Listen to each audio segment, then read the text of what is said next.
This is VSiN, the sports betting network. Follow the money. That's what I always say. You always follow the money. Yeah. This is Follow the Money with Mitch Moss and Paulie Howard on VSiN. Here we go. Welcome in. Follow the Money on VSiN, the sports betting network. Mitch Moss along with Paulie Howard. We're live as always in downtown Vegas from the Circa Resort and Casino. And I must say we have a 3-hour banger lined up today. Great guest on the program in 30 minutes. Raheem Palmer loves the NBA, fires on the NBA, respect the model. His numbers were very strong on San Antonio going into the series. We'll talk to him about Game 7 coming up in 30 minutes. Longtime friend of the show, Nigel Seeley, on the finale of the Champions League and also what to do now in the French Open. The madness continued today. Linda Cohen, the great Linda Cohen from ESPN, in 90 minutes on the NHL. And Lou Finicaro on the show today as well. Well, Paulie, I'm sorry that you lost your Thunder and 6 bet last night, as we discussed yesterday at the very end of the show. However, I guess the silver lining from that is that we're going to get a Game 7. These games have been pretty bad outside of Game 1. I mean, that was the... Game 2 was good. That Game 1 was a doozy, though. Yes, it was. And then it's an been... all-timer. Yeah, no doubt. And then a lot of duds for the most part. Let's hope it closes the way it started. And then we can look back and say, it was a pretty damn good series. Yep, and a lot of people are bringing up the 2016 finals. Other people are bringing up Lakers-Celtics when it was blowout city, but you got an epic Game 7 that was low scoring and a grinder. I know Cousin Sal has been playing blowouts. That's 7 nights in a row we've had a blowout now, or at least the team has won by 9 points. Who won the game? So it's been a little disappointing after how we started, which I guess we couldn't top double overtime and then overtime in the first Game 1s of the conference finals. But we get to an epic Game 7, and now it's also war of attrition and last man standing, too, because, number one, I can't believe they played Williams, and they were outscored by 18 points in the 10 minutes. But what can he give you in a Game 7, and what can he give you moving forward when it looked like that? And he just left the arena without talking to the media, too. Sure. Well, here, I mean, the multiple injuries now is where this team is kind of stuck. I mean, they're totally fine without Williams if A.J. Mitchell was available to play. And, I mean, we saw what that dude was capable of doing against the Lakers, where he was maybe the best player along with SGA in that entire series. The guy was phenomenal. He's not there for the team. So then you take out him, you whack out Williams as well. You're cutting out 2 huge pieces of this squad overall, and a major depth issue then stems from it. And now look at where the number is as a result here. You're talking about a team that was laying 6.5, 7, or 7.5 in the first 2 games at home. And now based on those injuries and what happened last night with another blowout, they're laying 3.5. The total is down 7 points from last night, probably rightfully so. And OKC is currently in the minus 150, minus 155, 160 range to win the game outright. Yeah. I think it'd be a disappointment if the Spurs can't do this. And we'll see if Raheem Palmer is disappointed that they haven't finished them off already. Because while Wembanyama's been fantastic in the wins, he struggled in 2 of the losses. And I know they'd love to have Game 3 and Game 5 back. But to hold OKC to 38 second-half points was incredible. And the job they've done on SGA, under 40% shooting 5 of the last 6 games. And they are minus 28 in the series when he's on the floor. Think about that. And it's incredible, the job they've done defensively. But I think a big reason is going to be health here, why they're going to win Game 7 on the road. And they should win, too, with 2 key members down with the Thunder, and you have the best player in the series. Imagine if I get anything out of Fox. I mean, Harper looked great. Yeah, he did. He didn't look like he was injured at all. Castle was fantastic. Oh, Champagny was... He was, too, right? Outstanding last night. And we still got to bring up the first basket of the game, too, because Wemby wins every tip. And that cashed 10-1 because the Spurs are going to get the first look. But it's like what Gelt said yesterday. I mean, come on, man. Fox, you're on a max contract here, and you're killing your team out there. I know. Well, here's something else that needs to be considered as well. It would be Oklahoma City in the first quarter. It got there again last night with San Antonio, and I'll say that because a team off of a loss in the 2026 NBA playoffs, when they are favored in the next game, are now 21-7-1 ATS moneyline in the first quarter, and that's now 98, 51, and 5 since 2021. So I would assume that we're going to get really good Oklahoma City in the first quarter, but on top of that, like the Spurs have been great out of the gates in these games. So it's kind of like a little tricky with that one. It was great to see aggressive Wembanyama. Yeah. It was great that the officials let him play. There's bodies all over the floor. Oh, last night's game was way more refreshing than what we saw in Game 5. Absolutely. Zarba's crew did an excellent job. And but the other one now is the move on the total, but we've had the opposite, and it's a small sample size, but in the 4 Game 7s this year, they've all gone over. And a lot of them by ease, 3.5, 7, 9.5, 15. Going over on a 4-0 with the overs. Unders coming in to this year, Game 7s, we're on an 18-7 run. So maybe we just see a frenetic pace again, and you see great basketball, and it goes over. But you have to point out that everyone loves to play these unders, but the last 4 in this playoffs around this season have gone over. Game 7s historically, well, I'll say this, since 2002, 45-32 to the under. The year after the pandemic, 2021, they are 9-8 to the under. So it has flipped here a little bit. The other thing is, when you look at the scores so far, when they're played in San Antonio compared to when they're played in Oklahoma City, I will take out double overtime. I will only count how many points these two teams scored in regulation in Game 1, because that's, I think, the way you have to do it. You can't include overtime. Oklahoma City at home has averaged almost 117 points per game. On the road, they've averaged 99. That's a massive difference. Mm-hmm. And the Spurs at home have averaged 109.7. Guess what? On the road, 109.3. So they've been pretty much, in terms of average points per game anyway, scored. They're right there. There's really been no difference. The Thunder, way different at home compared to when they're on the road. And I think the key here is what you were talking about a minute ago. There's nothing wrong with not having a bet in this game before tip-off. You can wait to see what's going to happen with the officials. And I'm sorry for people who don't like that talking point. You have to. In the NBA, last night was completely different than Game 5. And how the game is going to be reffed will determine, I think, who's going to win this game. And you might have a pretty good idea based on the first, I'll call it like 6 to 8 minutes of the first quarter. Maybe not even that much. And if it's going to be a parade to the free throw line, then you have to love Oklahoma City's chances. If they're letting them play and bodies are flying all over the floor, then I think the Spurs in play is probably going to be worth a look. I can't believe I'm saying this, but you go back 2 weeks ago, maybe the Knicks want OKC to win. They already got what they wanted, which is a Game 7, and they'll be the first team ever to catch 3 straight opponents off a Game 7. And that's never happened. So right. They're big winners already. Well, if you told me right now that Williams and Mitchell are going to be out, I'm not going to disagree. Yeah, right. I mean, what could Williams possibly give you when you saw he shouldn't have been out there, right? And he didn't give you anything. And the other, this is getting juicy now too. As I mentioned earlier, I don't know how big you are into plus minus, but when Caruso has been on the floor in the series, they're plus 38. They're minus 56 when he's on the bench. The Thunder have been outscored by 28 points when SGA's on the floor. They're plus 10 when he's off. How can he win the MVP? Good question, So Paulie. Caruso's down to 15-1 now, and this was on the Hoop Collective podcast earlier today. Tim McMahon, ESPN, who has a vote and said I would give it to Caruso, also went a different direction, though, with this. Could this be a situation? Obviously, we've got to see how Game 7 plays out. Could Victor Wembanyama be the conference finals MVP and the Thunder advance to the finals? I haven't thought about that. You're the voter, not us. I at this point, I think it's a serious consideration. Maybe Shea comes out. What if Caruso has a big Game 7? Yeah, Caruso right now, if the Thunder win, Caruso would be my selection for, I'll say this. I think Caruso's been the Thunder's MVP in the series. Victor's clearly been the best player in the series. Now, could Shea come out and have just a masterpiece of a Game 7 and wipe away everything I just said? Absolutely. But I depending on how Game 7 plays out, I could see the Spurs going home and Wemby having an MVP trophy as a consolation prize. I love that he said that. Wow. That makes a lot of sense. Yeah.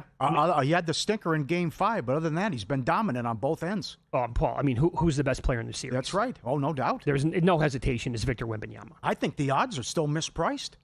Unless this guy is Superman in Game 7. I find it hard to believe that you can give SGA the Finals MVP with the job they've done on him defensively. So we brought on Will Hill yesterday. He has 100-1 on Caruso. I took some 22-1 yesterday. The advice for Will to hedge, this is a nearly impossible spot to hedge in. I think it might be just Spurs money line. Or it might be Wembanyama to win the award, because Wembanyama might actually win if the Thunder win this game, and it's a low-scoring game, and SGA does nothing. Yeah, and plus 140, I think. Plus one, in that range for Wembanyama. I will point out, now this was Game 7 NBA Finals last year for SGA. He put up really good numbers, but he was completely inefficient. 29 points, 12 assists, 5 rebounds. Sounds great, right? He was 8 of 27 from the floor, 2 of 12 from 3, and he went to the free throw line 12 times. He made 11 of them. So 8 of 27 is, as we all know, terrible. 2 of 12 from downtown. Get him off the court. Yeah. But if they're going to call and he's going to go to the free throw line 12 times, I also don't think there's a good chance they lose that game if Halliburton doesn't get hurt last year. Sure, absolutely. But we have to have a close game Saturday, and I think it will go out strong. And the other thing is, but these blowouts, they kill player props. Oh, it's a killer from a prop standpoint when you have these blowouts. Yeah, it was a 12. I mean, if you had Wembanyama points over, it's ridiculous that he couldn't get there. Also, you got to get the best number on that. That's true. And you're right, and the blowout was certainly a possibility last night. We talked about that on the show, and yet I had 3 positive bets on guys to have steals, and they just sat basically the fourth quarter and never got there. They were all losers because it turned into a blowout, and the benches were on the court. Yeah. More on that game coming up, and also Game 5, Eastern Conference Finals, NHL. This is going to be a very popular bet tonight, and believe it or not, the Canadians have a strong history when trailing 3-1 in a playoff series. Details on that next here on Follow the Money. It's VSiN, the Sports Betting Network.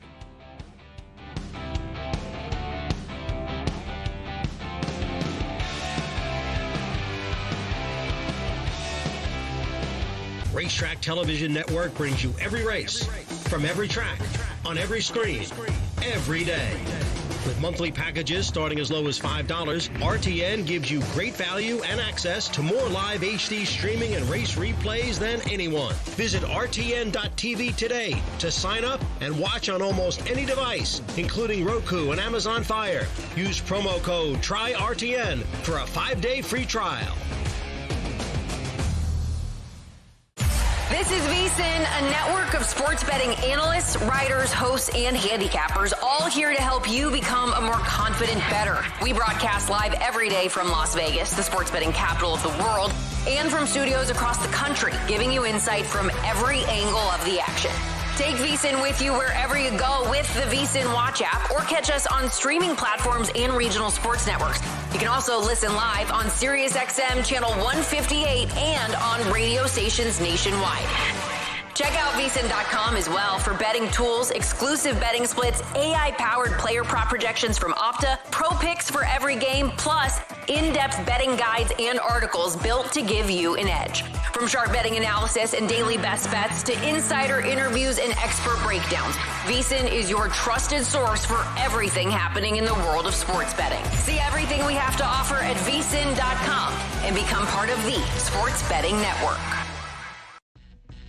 On the next A Numbers Game, the NBA Finals are set. Kelly and I break it down. We'll also have some baseball, of course, though. Greg Peterson will join us. All of his baseball plays. We'll reduce it to 5, but maybe we'll give you all of them today from Greg Peterson and Adam Burke with all of his baseball plays as well. Wes Reynolds on golf and beyond, everything he's betting NBA-wise. It's A Numbers Game, 10 a.m. Eastern, 7 a.m. Pacific, right here at VSiN, the Sports Betting Network.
This is Follow the Money on VSiN.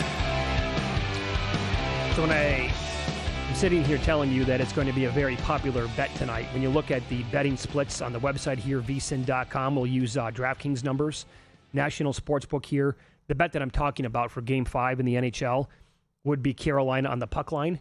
Yep. So, or regulation. Yeah, they have to win by 2 goals or more under that scenario.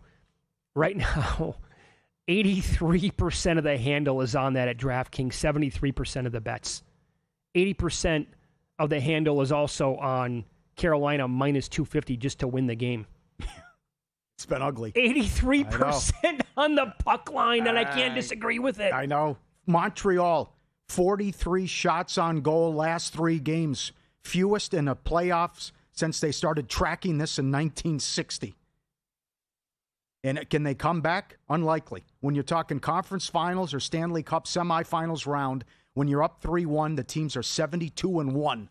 The Devils came back in 2000. That's it. Wow. So it's been total domination. But I have to give you this.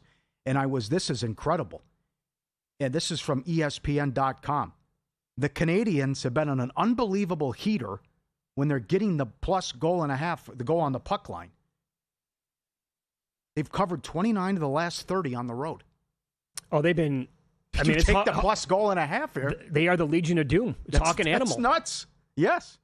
That's crazy. Yeah. But again, home ice hasn't meant anything as the road teams have a winning record in 5 games above 500, but a 29-1 run on the road going back where they either win or only lose by a goal, that's incredible. Oh, that's absolutely phenomenal here tonight. But also, I would ask you regarding the Hurricanes covering the puck line tonight. Does it feel to you that this, and I'll compare it to another sport that we just watched in a sweep, does it feel to you like, don't be afraid to lay the puck line for this team to win by 2 goals or more? Because look at what the Knicks did to the Cavaliers, right? In Game 3 that goes back to Cleveland, Cavaliers are favored at home. Oh, this is the game they're going to get. No, it's not. And then the point spread completely flipped. New York was favored in Game 4, wiped them out. Cavaliers were a dead team walking, and it was the JV versus the varsity. And could that be the same thing here? Where, yes, I know what you're saying about Montreal on the road. They've been great covering that angle. Yeah. But it's just, they're going to have 14 shots on goal. Anderson's going to do what he has to do again to stop all of them. Yeah. And then the dam will eventually break. We saw it the other night, allowed 3 goals in the first period in a span of less than 3 minutes. And by the way, that's another angle here, is that somehow Montreal playing all these games in the first period to go over the total. Yeah, 11 in a row. Yeah. And 10-1 goal in the first 10 run. But what's going to change? It's not going to be like 35 to 15 shots on goal again, right? Because you throw out Game 1. It's a fluke because of the longest layoff since 1919. Right. They're 11-1, and that's the only time they've allowed more than 2 goals, and it's their only loss. Other than that, they've been sensational. So it's been total domination, and again, it's never happened before where you see a team can't even register many shots on goal in a 3-game span as well. Yeah.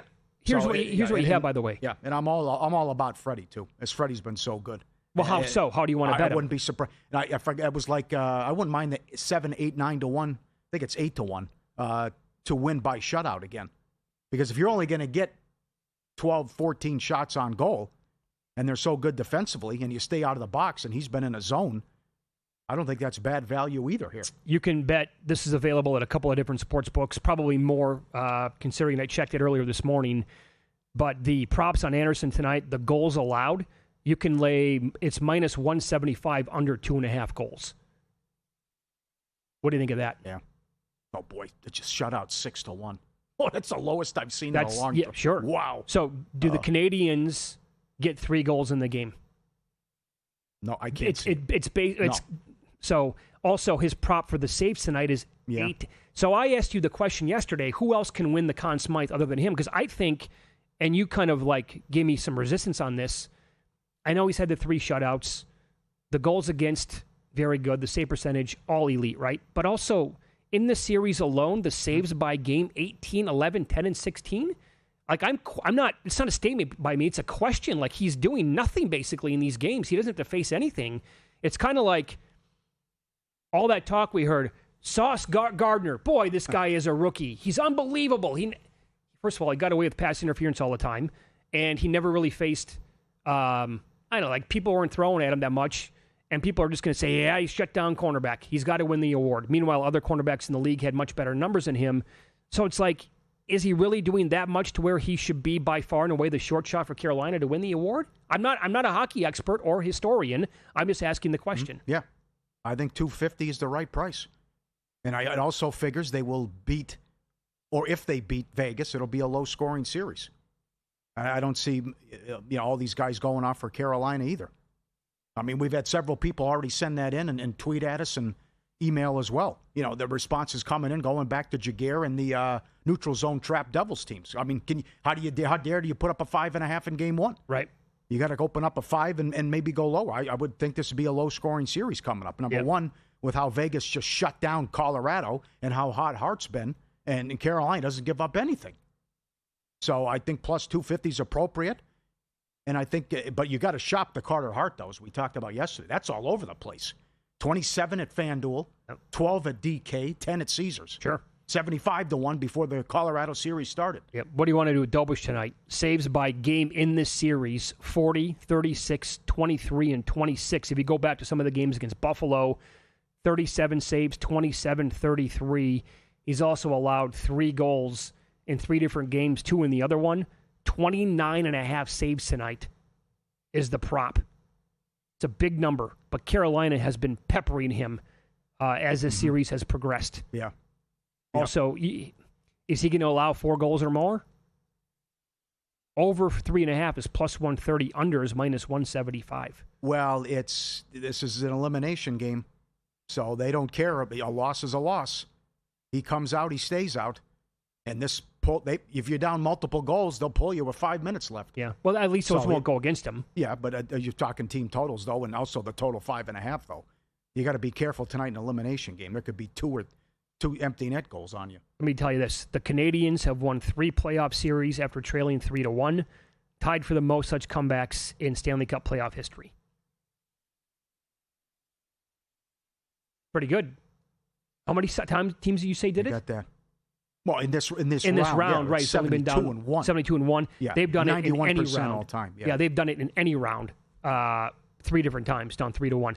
This is Chris Meany, NHL.com, who was on VSiN by the Books, talking about the upcoming layoff for the Golden Knights. Just with Vegas and the experience that they have, they've been a good road team over the past couple of years. And I know people look at their body, their work, and they're shocked that they're in the finals. But this is a team that they're just a couple years removed from winning a Stanley Cup. There's guys on that team, and Mark Stone and Jack Eichel, Shea Theodore on the back end. There's a lot of experience where I think they could maybe handle some sort of layoff. I mean, that series will start for them on the road. That will be in Carolina. But, ultimately, I do like this team. And that's, the reason I kind of doubled down against the Avs. I think, again, William Karlsson down the middle of the ice, Jack Eichel, all these guys are on separate lines. Mark Stone comes back, who had played on the top line all year long with Jack Eichel. Tortorella, who's been essentially perfect since he's taken over behind the bench, puts him on the third line with Hurdle, and all of a sudden, they got 3 lines that are scoring. Pretty confident there. If Carolina, pretty high on them anyway. Yeah. If Carolina wins, game 1 is Tuesday. I do think if somehow Montreal would shock the world, that this series price is Vegas is $1.60. And they would not have home ice against Montreal. Right. I think that's too high. Plus, Montreal would become. What would we be thinking about Montreal then? With this incredible comeback and what they'd be doing too. You'd have to adjust the power rating if they're able to shock the world and beat this greatest team 3 games in a row. Yeah, and how would the games play out in the next 3 under that scenario then? Mm-hmm. Are they winning every game 2-1 and Dobush is incredible? Or are they... That's right. A lot more like game 1. If that would happen again somehow. I know. But it was also interesting that Tortorella said, it's all about the players, and we're just guidance counselors, what he said. Sure. Afterwards. And also basically saying now we're playing for keeps. Now it's real. But there's so much going on between this story and the 24-1 run under him, and now Cassidy's not allowed to talk to any teams, and they're blocking him, and then not dealing with the media and taking away the draft pick, and that this is just an unbelievable organization that they're trying to win their 2nd Stanley Cup, and they've been to their 3rd in 9 years. After it was the best run for an expansion team ever out of the gates. Sure. They know what they're doing. What's funny is that when we did mornings, we were on in hockey hotbeds across the country and the continent. I mean, all across Canada. Oh, Pittsburgh. I'd be livid. Boston, Chicago. Right. DC. I'm missing some in there. And we did this years ago, asking, like, do you hate this franchise? And I was stunned. A majority of the feedback said, can't. Totally respect them. Well, respect them, but also frustrating, and also get your act together of the team you follow, right? Well, that's no doubt about it. But it was, you look at the Canadian teams, whatever. It's like these guys come right in, and in 5 of the 9 years they're in the conference finals. Sure, but it was like overwhelmingly positive towards. I was blown away by that. Raheem Palmer on the program next. His numbers were strong on the Spurs. Before this series started, we'll ask about the Game 7 number, the total, and the finals prices against the Knicks for both teams coming up next.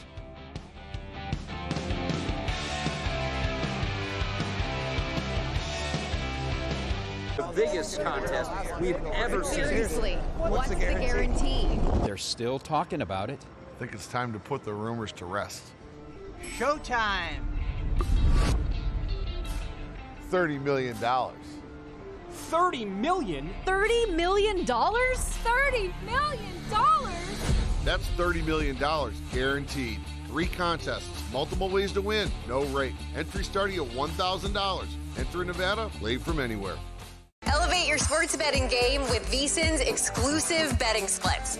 Stay ahead with real-time market trends and track bet percentages on any matchup, then uncover the edge by comparing them to the amount of bets placed to find out where the sharp money is headed. Upgrade to VSiN Pro to access betting splits, live odds, line moves, power ratings, and in-depth game analysis. Go to vsin.com/pro to join VSiN, the sports betting network.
This is VSiN, the sports betting network.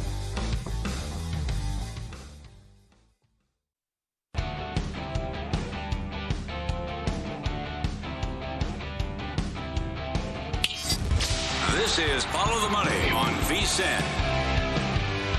We'll expand here on Game 7 coming up tomorrow night, Western Conference Finals, and a peek at the NBA Finals as well. We go out to the Progressive guest line.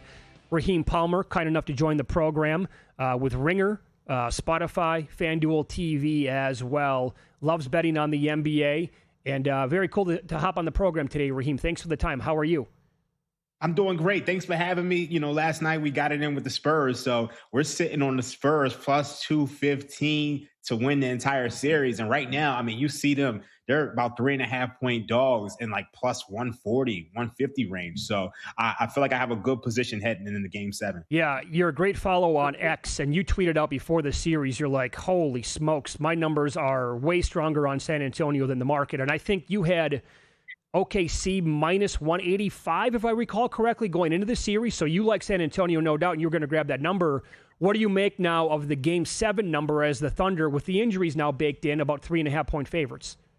It's so crazy. I actually had the Thunder minus 3.5 for Game 1. So I was all over the Spurs money line in Game 1. I took them with the points. And then obviously, you come back after they lose Game 1. You got to play the Thunder in Game 2. So I feel like I've had a really good handle on this series. But, the biggest thing is the biggest thing when it comes to this series is that outside of Game 5, the Thunder haven't been able to win the Wemby minutes. If you look at Wemby in this series, he's a plus 55. Mm-hmm. Meanwhile, you look at SGA, and he's really struggling in this series. He's only averaging 24 points a game. He's 44 of 116, 37% from the field, and 6 of 23 from three. And, he has a negative point differential. He's like minus 28. So my biggest thing is that this series is really decided by the bench. And if the Spurs bench can hold serve, I think they have a very good chance of winning Game 7, even on the road. So you were tweeting about this as well.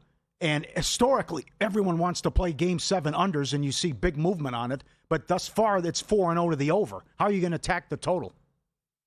Yeah, I'm staying away from this one because, all right, so you look at these I've been playing Game 7 unders for quite a while. If you look since 1991, 55, 43, and 1 since 1991. And, unders were on an 18-7 run going into the 2026 postseason. But this year, overs in Game 7 are 4-0. They've gone over by 3.5, by 7, by 9.5, and now 15 points. So you go from 219.5 in Game 6 to now 212. Is it really warranted that you get a 7-point adjustment? So if I was to recommend a play on the total here, I think if you're going to play an under, I think you got to go all the way. I think you got to play adjusted under. Why don't you go under 205.5 and try to get odds on it? Because I think if it's going to be an ugly game, it's going to be really ugly.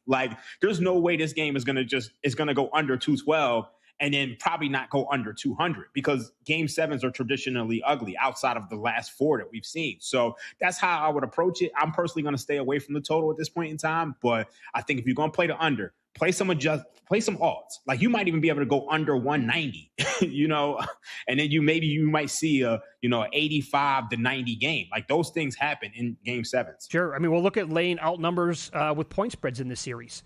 like last night. Right, if you're going to lay outs there, basically in any of these games, if you're going to go on both sides, I think it was Cousin Sal who tweeted it out. Mm-hmm. He's laying 9.5 with both teams in every single game, and I think it's how many games in a row, Paulie? Is it 1? 7 or 8? It's like he's crushing it that way and getting plus numbers like that. So always taking a peek at those alt numbers, I think, is a good piece of advice there, Raheem. Oh, yeah, without a doubt. Cousin Sal's been killing with that for, the last couple of years. That's the Cousin Sal system. Every single playoff game, he's laying 9.5 on both sides and getting odds. So, and I think he might be up 20 units at this point in time. So the rest of us are spending time handicapping these games, and he just has a system that works. Well, and I have to be honest. Now, this is, it's a big if, but if that third quarter, if the Thunder did not completely just wilt away in the third quarter last night and they had maybe just a slightly below average scoring output in the third quarter, that game's going to fly over last night. What they score, 13 points? Mm-hmm. That was it. That's where the game was finished. Oh, yeah, without a doubt. Without a doubt. They literally, it felt like they didn't score for 7 minutes. So it was really kind of crazy. And then obviously you had garbage time in the end. So that game probably would have flown over. So maybe that's showing value, that there's value on a Game 7 over. If the Thunder win, and you just mentioned the minus 28 with SGA. How do they give him the MVP, assuming he doesn't have a great performance in Game 7? I don't think they can. And, I kind of compare it to this. So if you go back to the 2016 finals, and I mean, we know that LeBron James and the Cavs won, but if you look at that game, Draymond Green had like 30-something points, and he was making every three. If the Warriors had won that game, Draymond Green would have been the finals MVP. And we've seen, throughout the Eastern Conference Finals and the Western Conference Finals with these MVP awards, they're not afraid to give it to the second best player. Mm-hmm. Like, you look at Jaylen Brown. He's won Finals MVP. He's won Eastern Conference Finals MVP. Yeah. So, I think whoever has the biggest game for the Thunder that's not SGA, they have a chance of stealing it. Now, when it comes to the Spurs, I think Wemby, there's nobody who's going to win it over Wemby. Could he win it if the Spurs lose a close game and SGA and Caruso are just like, Nah. No. Nah, I don't see it. I mean, I think they're always going to give it to a winner. Okay, so you also tweeted about this as well, and I love this Knicks story. But imagine Game 1 Wednesday, a team with the best 11-game run in the history of the sport. They'd be a 6.5. Right now it's up, and I know it moved at FanDuel. They're still 6.5-point dogs against the Thunder if that's the matchup Game 1 Wednesday. Do you still think there's value out there with the Knicks and they're disrespected? So when it comes to the Thunder, it's very, very difficult because if you go back and you look at their two matchups this year, the Thunder were obviously a bad matchup for the Knicks. Mm-hmm. And if you go back to March 29th, which was ironically my birthday, but the Thunder were laying 8 at home to the Knicks, and they won by 11. Now, that was with J-Dub in the lineup, and I don't think AJ played that game. But then if you go back to March 4th, the Thunder were laying 4 on the road, and they ended up winning by 3 in that game. And they were missing AJ and they were missing J-Dub. That was the game where the Thunder were winning that game going into halftime, and the Knicks fought hard and put up a 40-27 third quarter before OKC pulled it off in the end. So I think there's going to be sharps who look at that and say, hey, look, how are the Thunder laying 8 at home on March 29th, and now they're only laying 6.5? So you're going to have that perspective, but I think you also have to remember that the Knicks have kind of gone Super Saiyan over the last 11 games during this postseason. So if I look at my model's always going to show value on the Knicks. So I think the Thunder Knicks series is really tough. Now, what I will say is that the Knicks Spurs potential series, that's not tough for me at all. Like, to me, I think that is severely mispriced if you have the Spurs laying 4.5 at home against the Knicks. I think that line should be closer to 2.5. So if you look at FanDuel right now, FanDuel actually has 3.5. But I think the Knicks have the edge in that series. If you look at the in-season tournament, Knicks were laying 2.5 on a neutral court. Now, I know the Spurs power rating has increased since then, but if you go to that March 1st game, and this is so interesting because if you look at Wemby, he tends to win his minutes all the time. Outside of Game 5, the last time that Wemby has lost his minutes? March 1st against the New York Knicks. And that was a game where the Knicks absolutely destroyed them. And the Spurs took money in that game. They closed as a 1-point favorite, and the Knicks won by double digits. So to me, I think you should go ahead right now, before Game 7 happens, bet the Knicks in Game 1. Bet them money line and bet them with the spread against the Spurs. Obviously, if the Spurs lose, you kind of got a free roll. You get your money back. But that line on the Knicks Spurs is absolutely wrong. And I think the Knicks are going to win that series. If the Spurs win on Sunday, the Knicks are winning the title. I would agree with that. And I think that price that's up and available at multiple books and has been now for a while, a potential series of the Spurs against the Knicks, I think the price on the Spurs is way too high. I would only look at the Knicks. Oh, yeah, by far. Like, I actually think I have that Spurs minus 129 or something like that. Wow. I have yeah, it's absolutely ridiculous. So if you look at the models, obviously the models are going to show value on the Knicks for both series, but I want to tread lightly on the OKC series until I get the injury news. Yeah. But with the Knicks and Spurs, I'm in it to win it. Very good. Follow Raheem on X at I am Rostradamus, and also he's with Ringer, Spotify, FanDuel TV as well. Join us here on the Progressive Guest Line. Love getting your perspective. Thanks for popping on today, and best of luck with that Spurs series price. Oh, thanks for having me. And also, one more thing. I am betting the Spurs first quarter plus a half a point. You are? Okay. Yeah. And here's the thing. The biggest thing that we've spoke about is that the Thunder, they typically lose the Wemby minutes. Well, we know that Wemby is going to play 7 or 8 minutes in the first quarter. If you look at the series, In every single game of this series, except for Game 5, the Spurs have been tied or in the lead in the first quarter. And in Game 5, they were only down 2. So if you ask me, the Spurs have a gigantic edge in the first quarter. I'm taking them plus a half a point. Love it. That's tremendous. Thanks, Raheem. Thank you. Thanks for having me. I appreciate it. Be good. There you go. He was on the progressive guest line again. I like that. That goes against that trend that we talked about with Oklahoma City as a favorite so far in the playoffs, 21-7-1. I'm surprised he dismissed the Wemby in a losing effort, considering if they lose a close game and he has like a 33-17 again, something like that. Win, lose next. The Knicks will become the first team in NBA history to face this situation in the finals. Details coming up.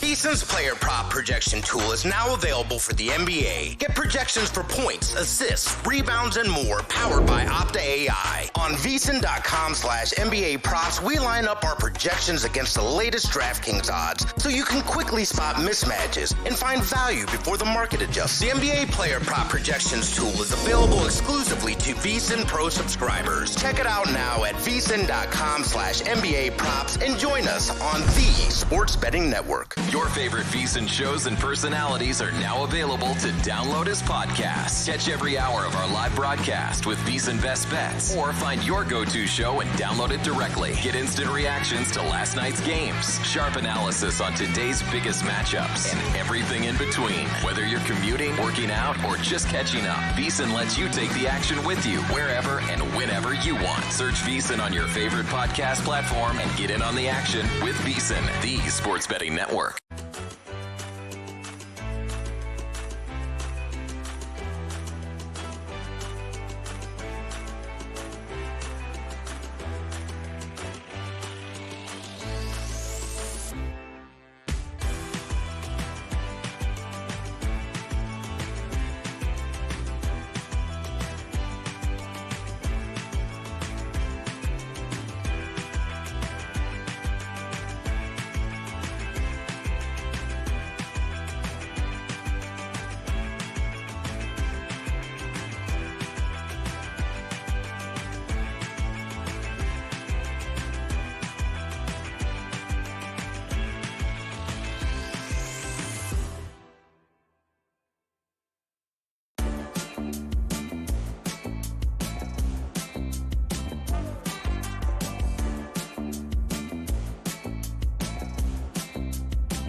Win Some, Lose Some is sponsored by the Sharp Plays.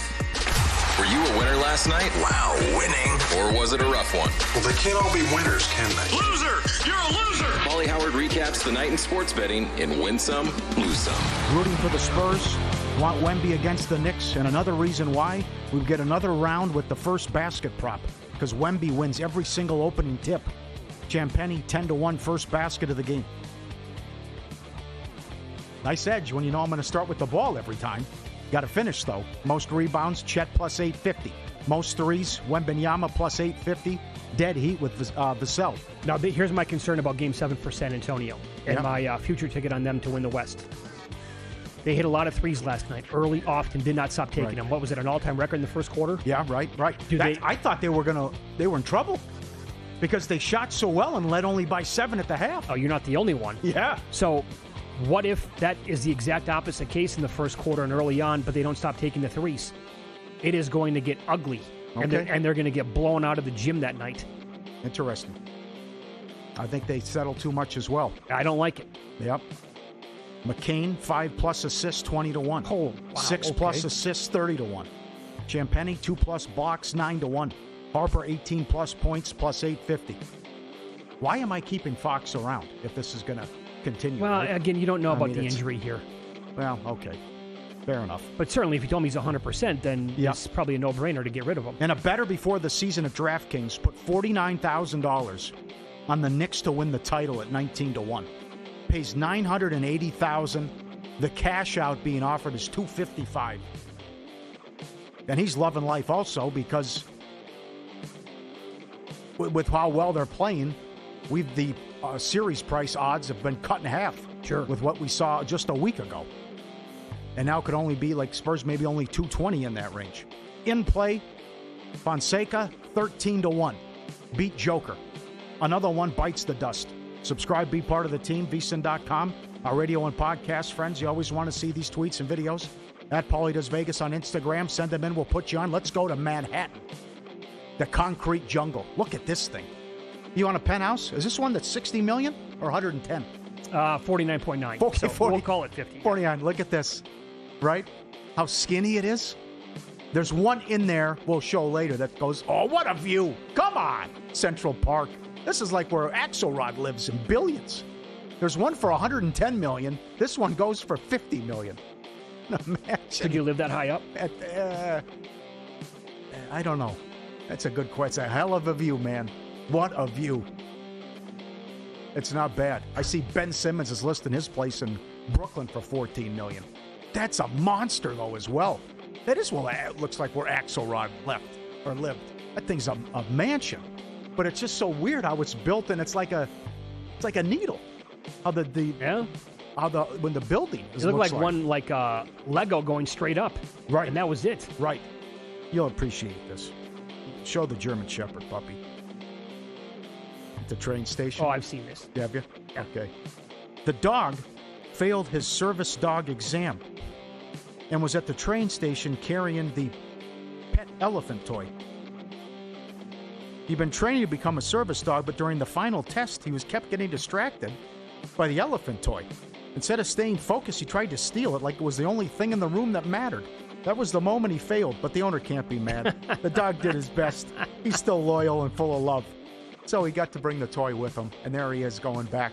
The reason he failed, but going back on the train with his toy. Yeah, the exact moment we knew the little guy did not have a chance. That's right. Plenty of lose some. Favorites to go down today in the French Open. Now, this is a wild tournament. Minus 255, minus 210, minus 280, minus 450, minus 940. And on the heels of the biggest upset in the history of tennis yesterday as well. Sinner, 50,000, and then God knows in play when he was up 5-1 in the third set. So is there an angle that this absolutely just continues with the heat? Is that what it is, you think? Well, I mean, that's... Some people can't handle the heat. Huh? And then if that's the case, I mean, like Luke is holding that hold the door ticket. Order. At 155-1. Yeah. Kid's been awesome. Yeah. And he's down to the third shot in the board, I think, to win the whole thing. Yeah. It is crazy that the guy who beat Sinner is now like the fourth choice. after he's never made the third round of a major ever, at least coming into that match. Sports Calendar never stops. Sharp Plays covers it all. They've been winning for 15 straight years. When the Sharp Plays move, the books take notice. Advanced AI, trusted insider intel. They find the value before the numbers shift. Respected, watched, and feared. Start winning with them. SharpPlays.com. So, what do you think here? Here's the game log of the series for Wemby. 28-10. The stinker in Game 5, 4 of 15. 33-8-5, 26-4, 21-17-6 with 4 blocks, and the all-time job in Game 1, 41-24.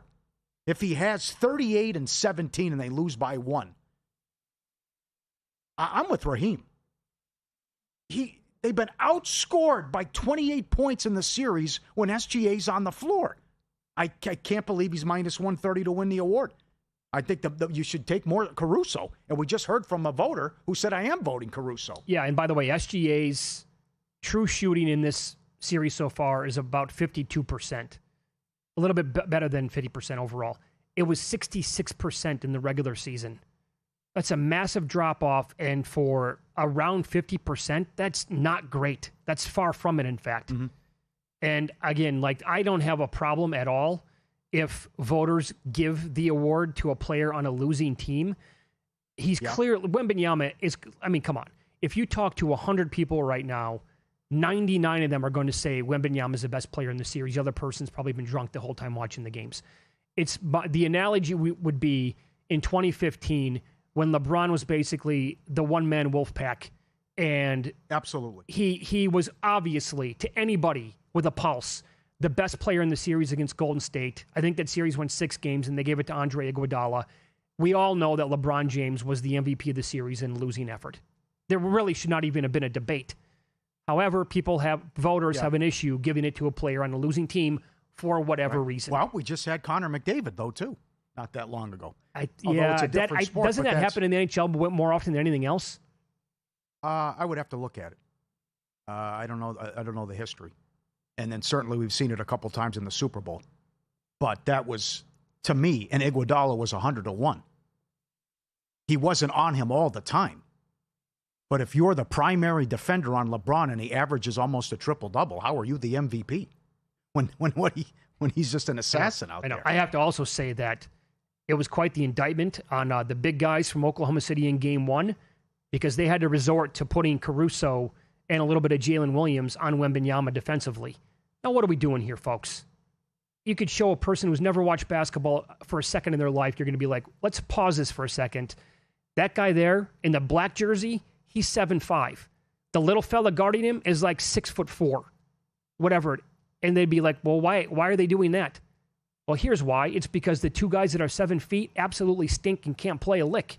And they have to guard it with their best defender. Oh, that tells me he's probably pretty good. Yeah, I would think so. Well, he's also it's his 3rd year, and he's had missed a lot of time with injury. So he's going to work on that post game and just become more dangerous. Remember, in Miami, LeBron James just stood in the corner and would not attack and post up J.J. Barea. Yeah, he didn't have a post game, and he was afraid to do it. It was Dwayne Wade lost his mind. He goes, "What are you doing? They got J.J. Barea on you." And after that, hot potato. He played hot my hands. Absolutely. What were you going to say about the Knicks? Well, you mentioned this a little bit earlier, but it was asked on X if a team has ever maybe played 3 straight series versus teams that went to a Game 7.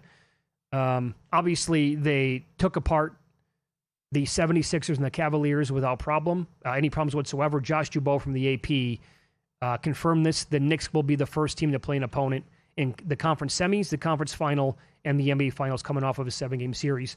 Now, we're all thinking that this is going to be a detriment to the Knicks in Game 1 because the layoff might be too long for them.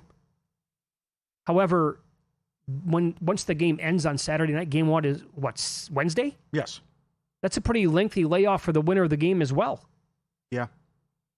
Maybe it cancels out. I would give but Raheem's also right about the injuries.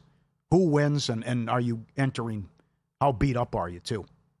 And that's also, certainly the Knicks are on this historic run, but that's a big deal where you're sweeping and catching teams off a 7-game series and everyone's playing with an ailment. Well, do you agree with the two of us? If the Spurs win game Game 7. If that price pops where it is right now, you can only look at betting the Knicks. And that's what I'm going to do. Okay. I do think it's I think it's a great matchup for him, yeah. So do I. I think 6.5 is crazy, though. What are you going to get from Mitchell? How do you play him? I mean, I think that was a mistake yesterday. He was on the floor for Williams. 10. What did I say? Mitchell. Oh, sorry. Well, yeah. He played 10 minutes, scored 1 point, and they were outscored by 18 points. Right. I mean, all right, you're going to hear from Nigel Seeley coming up next, longtime friend of the show. His advice for betting the men's French Open after the